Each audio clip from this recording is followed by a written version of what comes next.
Before we get into this match reaction, if you could just hit that subscribe button down below, that would mean a massive amount to me, but let's get straight into it. Leeds have just won 3-0 away at Vicarage Road against Watford, and I think that is us safe this season.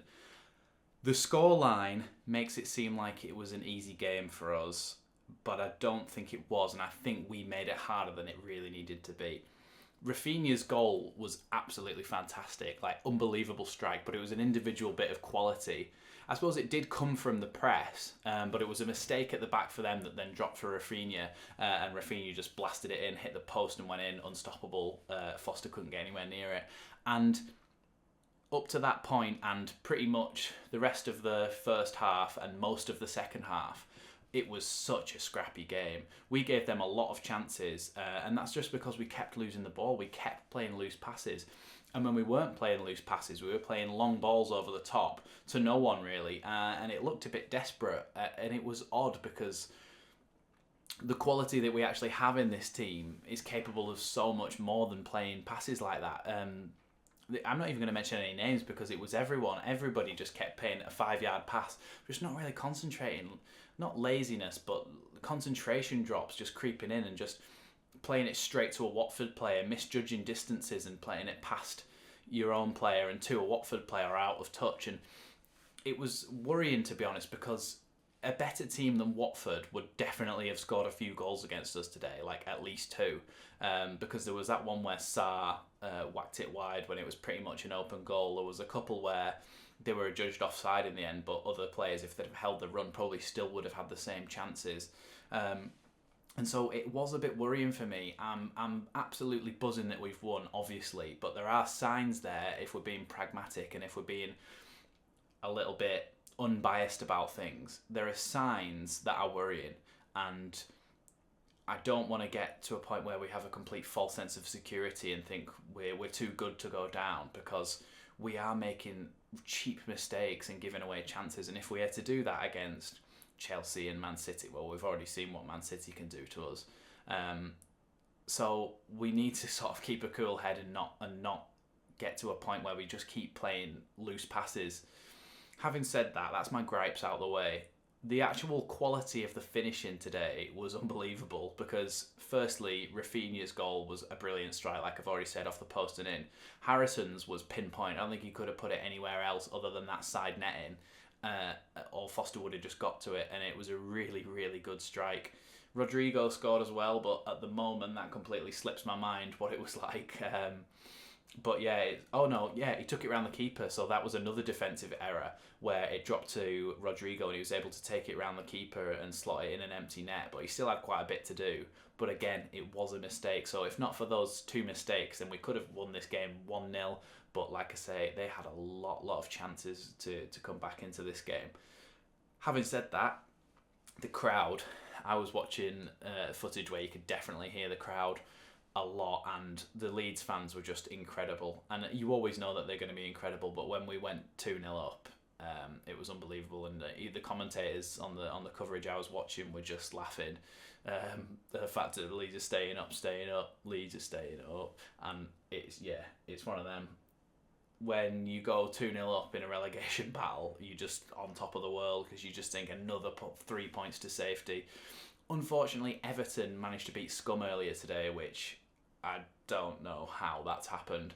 But with us winning again, that does put us 5 points clear of Everton again, and keep that gap the same. So it doesn't look like they're going to catch us anytime soon. But we have not got a game next weekend, so other teams could look like they're getting a bit closer to us. Burnley will catch up with one of their games in hand, so hopefully they and the rest of the bottom 3 and Everton all lose next weekend when we haven't got a game, and we can see a little bit more the shape of things, given that we've only got 5 or 6 games to go now. A massive win, massive 3 points. I thought Sam Greenwood actually did really, really well when he came on, and Somerville, there was a pass near the end where he absolutely sprayed it from the left-hand side of midfield right out to the right wing where Rodrigo was waiting.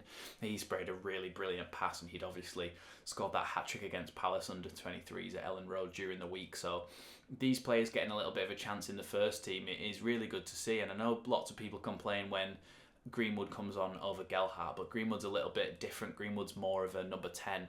You probably wouldn't bring on Gelhardt in that number 10 role, but when Greenwood came on, Rodrigo then went up front and Greenwood played in behind the striker, and I think that's his best position. I think we could see a lot more of him next season being used off the bench, Greenwood, because I think he's done really well when he's come on.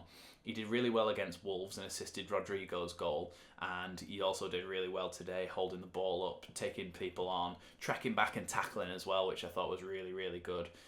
So yeah, Greenwood looking very, very good, and I'd like to see a bit more of him, especially if we can get another 3 points on the board sometime soon and have a couple of games at the end of the season that are sort of dead rubbers. I'd like to see Somerville, Greenwood, Gelhardt all get a bit more of a chance to play a full 90.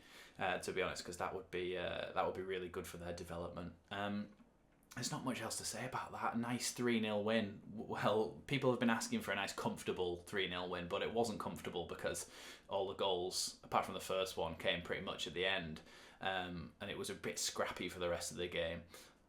I don't think Watford are going to stay up.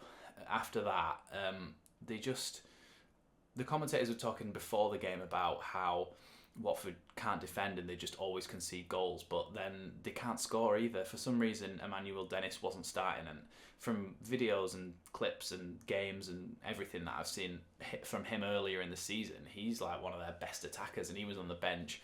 When he came on, though, he didn't really do anything. Ismail Assar really got into good positions, but made terrible decisions and really, really had bad end product. So, yeah, it's one of them. I think also, just like to say as well on Dan James, people complain at him a lot for the way he plays as a striker, but I don't think he had much chance today, to be honest. Like I've said, Llorente and Cooper were just hitting long balls trying to get up to him, and you're trying to hit long balls over the top for somebody who's about 5'6" against like 6'4" defenders. And they're just going to head it away every time. So what chance has he really got? You kind of need to slide him in on the floor from a more attacking position. You want those attacking midfielders in behind him to be the ones supplying him, not missing out the entire midfield. Because the midfield is very important in this system, and to bypass them entirely kind of takes away from what we're trying to achieve. So just whacking it long without actual... There's no reason for it. If there's actually something on, then yeah, go for it, hit a long ball every now and again, but not every time, and not in that fashion where it was just completely loose sometimes. So yeah, those are my gripes really. I mentioned earlier about all the passing, but yeah, I think we're pretty much safe now. I think if we get one more win from the rest of the season, so one win in 6 games, then we're safe and we can go into the transfer window and look to improve the squad. There will actually be a video out on Wednesday about the squad. Press that notification bell to be notified every time I upload. So thanks for watching this one. That's my instant reaction to this win at Watford, 3-0 away. And yeah, it's an absolutely brilliant result. Thanks for watching Leeds Lately, and I'll see you next time.